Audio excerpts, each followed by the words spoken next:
Bonjour à vous, chers êtres en éveil des consciences. Bonjour à vous, chers thérapeutes. Espoir ou espérance? Ça fait un moment maintenant que cette réflexion m'est venue, suite justement à une vidéo que j'avais tournée avec Maud Lobstein, qui fait un accompagnement flamme jumelle. Et quand à un moment donné nous étions en train d'échanger, j'ai senti qu'en fait ni l'attente n'était alignée avec le parcours de couple sacré, ni le fait d'avoir de l'espoir. Et en fait, ça m'a interpellée. Je me suis donc penchée sur la question et je reviens vers vous car en fait, énergétiquement, il y a vraiment une très très très grande différence entre l'espoir et l'espérance. Alors évidemment, religieusement, on parle souvent d'espérance, il y a vraiment une notion de l'ordre presque, comment on va dire, c'est presque sacré, hein, mais on n'en est pas loin, alors qu'en fait l'espoir c'est quand même quelque chose qui est assez usuel, et on a vraiment l'impression que l'espoir ou l'espérance c'est pareil, et en fait pas du tout, pas du tout.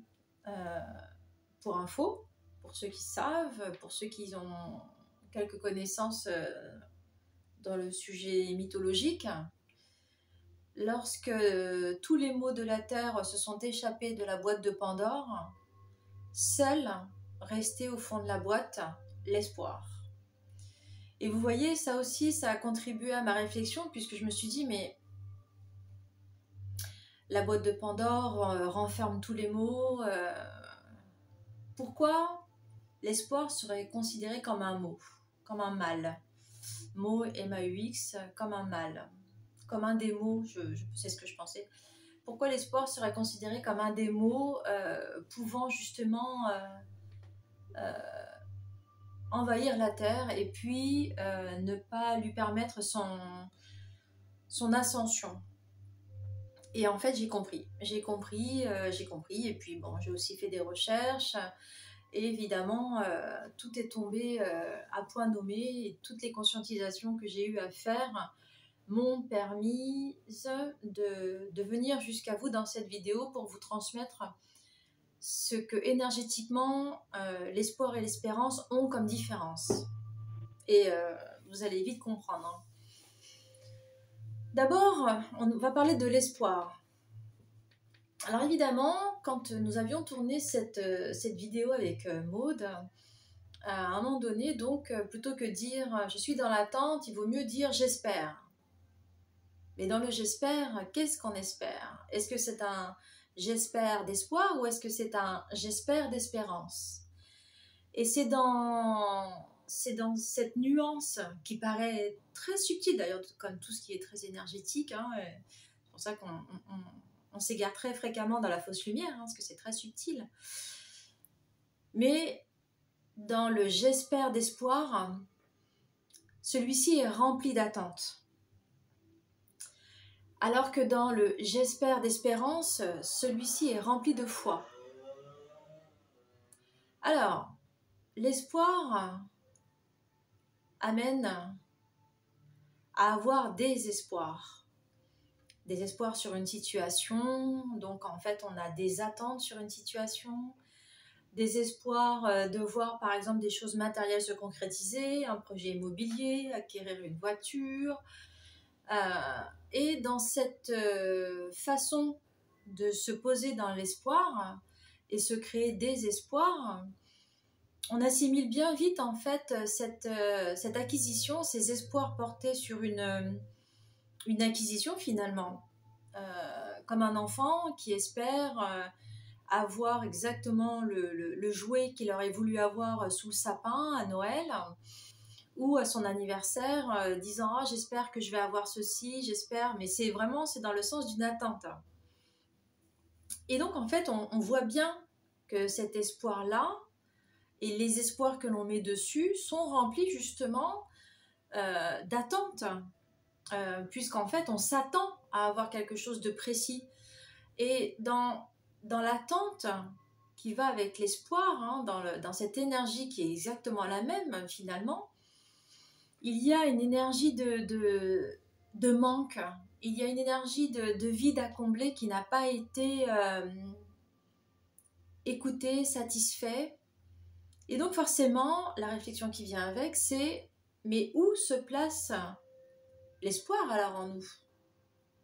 Et là, c'est très simple. Si nous nous considérons comme un enfant qui espère avoir quelque chose, qui fait tout pour l'avoir et qui, après, en dernier recours, use de prière pour l'avoir, nous nous plaçons dans un cadre d'un ego qui, à force de prière, aimerait obtenir quelque chose. Il n'est même pas question d'ego blessé ici, hein. On parle juste d'un ego, hein, entendons-le nous. Donc en fait, dans cet ego qui va vouloir être sécurisé par le fait d'espérer quelque chose ardemment pour l'avoir, évidemment, si cela n'arrive pas, il va y avoir une déception, il va y avoir une zone en fait en nous qui va se creuser, alors qu'en fait peut-être que jusque-là elle n'y était pas. Et à force d'espérance, on va vouloir réparer ceci, mais c'est jamais de l'espérance qu'on met, c'est souvent des espoirs que l'on met par-dessus. Et dans le fait de poser d'autres espoirs, finalement presque les mêmes en fait, parce que ce qui se passe, ce qui est beau, c'est qu'on se rend compte que là où en fait on a eu l'occasion de se créer un espace qui n'y avait pas lieu en nous, on se rend compte que la vie en fait met juste en face des expériences qui vont nous permettre de le combler. Libre à nous de faire le choix de le combler ou pas. Là après, cela nous appartient. Mais si nous sommes attentifs, quand nous avons un espoir d'avoir quelque chose, la vie met en face de quoi le combler, puisqu'en fait on a créé un nouvel espace en nous qui a créé donc entre guillemets un vide en nous. Et donc forcément, comme la nature a horreur du vide, il faut le combler. Donc qu'est-ce qu'on va mettre pour le combler? Et c'est là où en fait va se créer en nous, on va dire, cette distorsion dans l'attente que l'on a des choses et la façon dont en fait on va accueillir nos expériences. Prenons l'exemple par exemple d'un parcours sacré où à force d'avoir mis l'espoir après quelques années du retour d'un prochain, et en fait on espère, on met un espoir là-dessus. Donc en fait, dans la façon dont je vous le dis, on comprend que là il y a une attente qui se fait, qui se joue, et forcément l'espace est créé.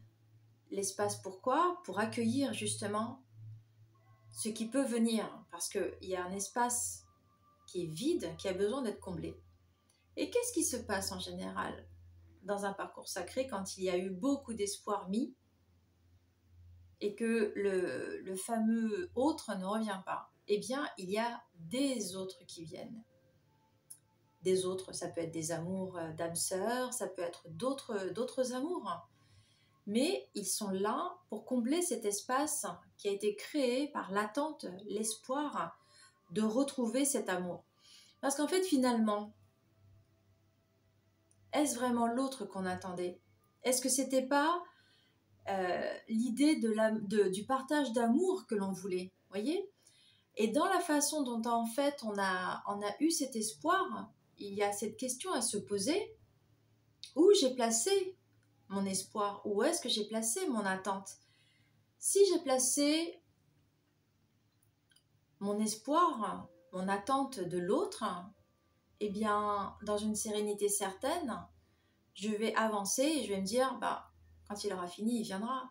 Mais si on en est à j'espère qu'il revienne, et j'espère qu'il revienne vite, et j'espère qu'il revienne très vite, et que cela ne s'opère pas, ou qu'il revient mais que cela devient souffrant, ça va pas combler le vide.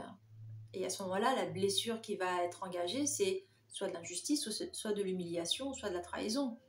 Puisqu'en fait, ça a créé un espace de vide qui va être rempli de tout ce que vous voulez, mais pas forcément du juste, puisqu'en fait, l'émission de l'énergie qui a été envoyée va nous revenir par loi d'attraction. Donc, dans la façon, dans la projection que l'on a fait de cet espoir, va se créer ce vide qui appelle ce qui va en face. Donc, en fait, quand on se rend compte, par exemple sur un parcours sacré, que les espoirs que l'on a mis sont comblés peut-être par une âme sœur qui vient se mettre sur notre voie ou par une autre personne que l'on va avoir envie d'accorder notre amour, cet espace d'espoir est rempli. Quand on comprend ça, on comprend pourquoi c'était le dernier mot qui restait dans la boîte de Pandore. Parce qu'en fait, elle appelle en l'humain son libre arbitre, puisque jusqu'à la dernière seconde, il y a cette possibilité d'adhérer à l'espoir ou à l'espérance. Et ce qui se passe, c'est qu'en fait, quand on passe de l'espoir à l'espérance, il y a une zone en nous, et c'est pour ça qu'on a beaucoup de mal à faire le pas énergétiquement. Dans l'espérance, il y a une zone d'errance. Et dans cette zone d'errance, il va falloir aller se visiter.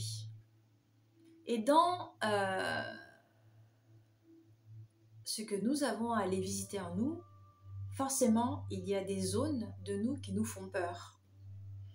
Voilà pourquoi l'espérance n'appelle pas, alors que l'espoir, oui, puisqu'en fait, ce que j'entends là, c'est que l'espoir rime avec voir. Et en fait, c'est ça. Espoir rime avec on a envie de voir arriver quelque chose. On a envie de voir arriver quelque chose. Je crois que s'il y avait une définition énergétique qui irait vraiment avec espoir, ce serait ça. On a envie de voir quelque chose se passer.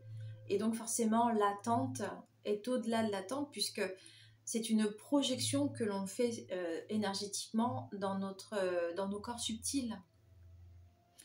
Après, ce qu'il faut comprendre, c'est que il n'y a pas de bon, il n'y a pas de mauvais. Les deux sont à vivre.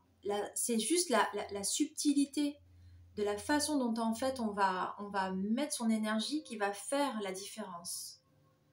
Vous voyez ?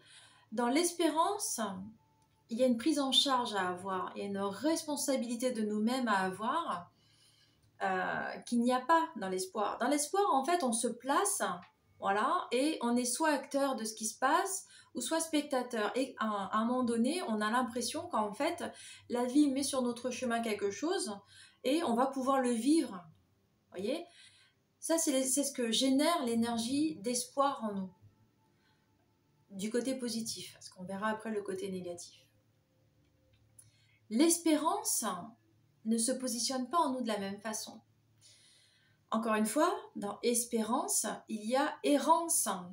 Et donc, pour pouvoir espérer, qui est, on va dire, en étymologie latine, la même chose que espoir, donc il y a une attente, mais il y a une attente après l'errance, dans l'espérance. Et dans cette espérance, il y a le fait de se prendre en charge.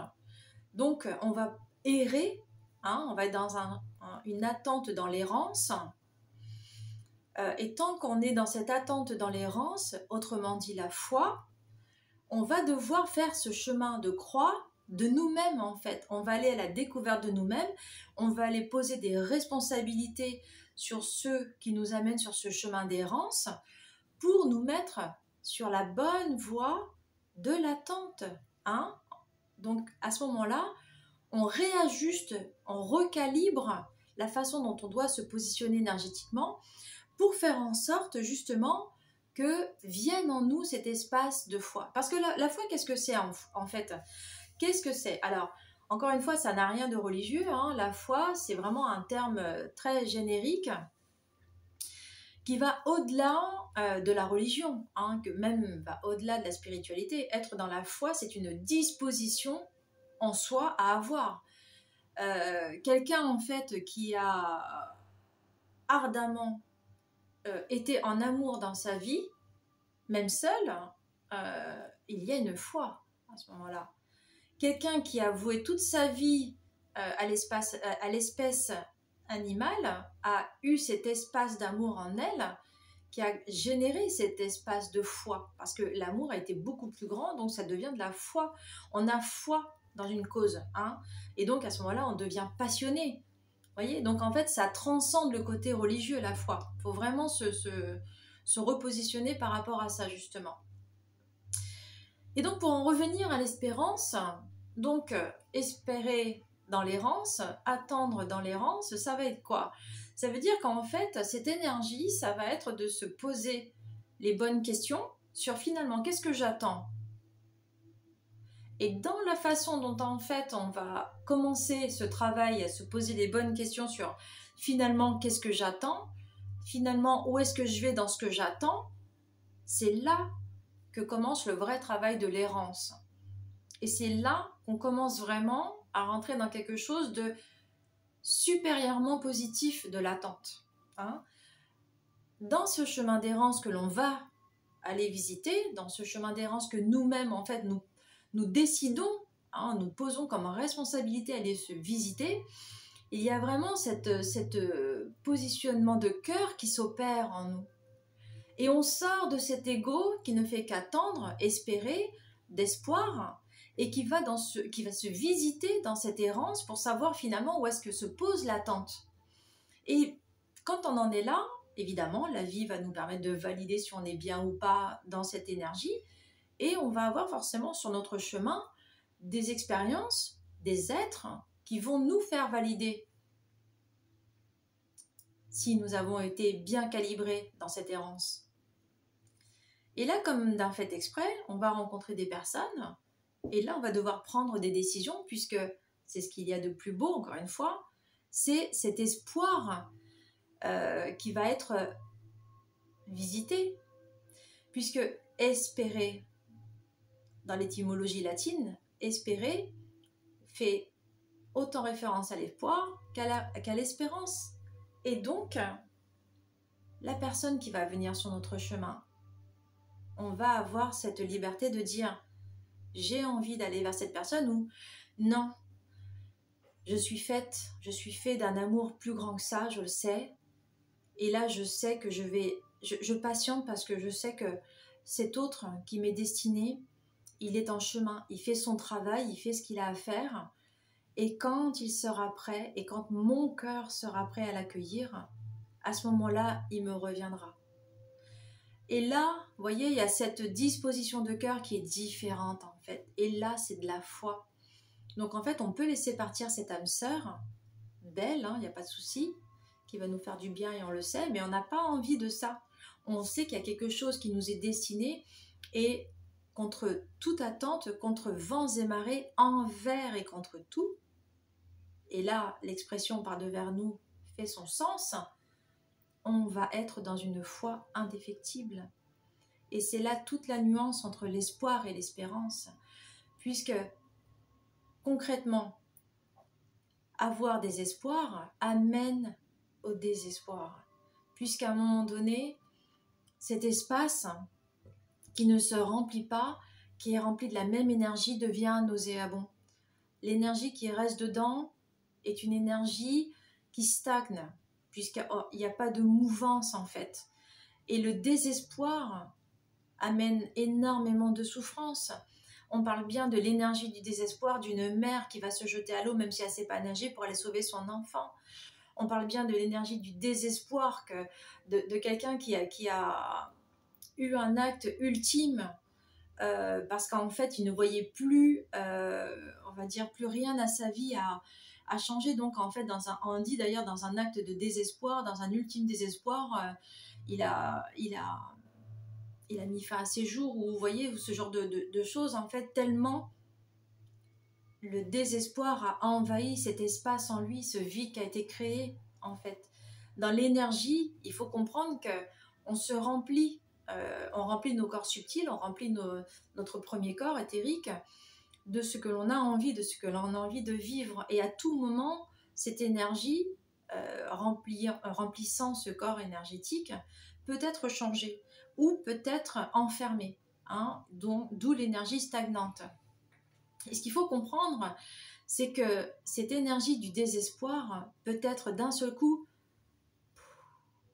soufflée, évaporée par justement le contentement de l'amour en fait que l'on peut avoir vers soi ou pour soi ou par devers soi, hein. C'est vraiment très important de comprendre cette nuance en fait. Vous voyez, cette énergie de désespoir, hélas, elle est trop souvent là et elle nous fragilise dans nos fondements.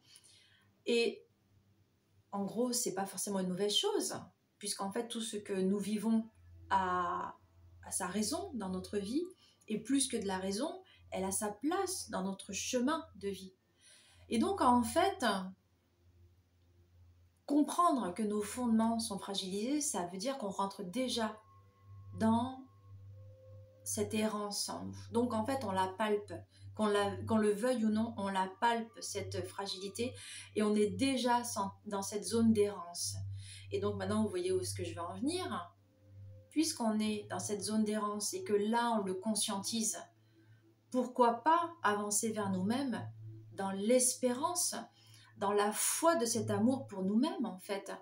Pourquoi ne pas à ce moment-là faire preuve de prière? Ok, donc là, en fait, je comprends qu'en fait, là, le vide que je ressens, en fait, là, c'est juste parce que j'ai mal placé mon attente. D'accord, ok, je m'accueille comme ça, d'accord. Et bien là, je demande à partir de cet instant précis d'être rempli de lumière pour moi-même, d'amour pour moi-même, et que grâce à cette clarté, cette conscientisation que je fais de cet amour mal placé, que je puisse regagner en amour pour moi-même, que je puisse regagner en confiance pour moi-même et que je puisse avancer serein, sereine de l'amour dont je suis fait et emprunt. Et vous allez voir qu'en fait, la vie va faire qu'à ce moment-là, voilà, vous allez de nouveau reprendre le pouvoir sur vous-même dans l'amour dans lequel vous êtes emprunt. Et ça ne peut pas être autrement. Donc, chers êtres en éveil des consciences, chers thérapeutes, espoir ou espérance, à tout moment, on peut revenir vers ce chemin de l'amour en soi. La seule différence à avoir, c'est la disposition dans laquelle nous nous plaçons nous-mêmes, le positionnement pour que nous puissions justement de sortir d'une zone souffrance à une zone riche en amour, où justement on s'accueille avec toute notre vulnérabilité, toute notre zone de friabilité, si je peux dire, pour faire en sorte que nos fondements, nos fondations soient les plus lumineuses possibles et surtout les plus solides possibles, puisque nous le valons bien quand même. Donc à vous tous, je vous souhaite une belle découverte de cette zone de turbulence qui ne demande qu'à être remplie de votre amour le plus pur pour vous-même. À tous, je vous dis à bientôt.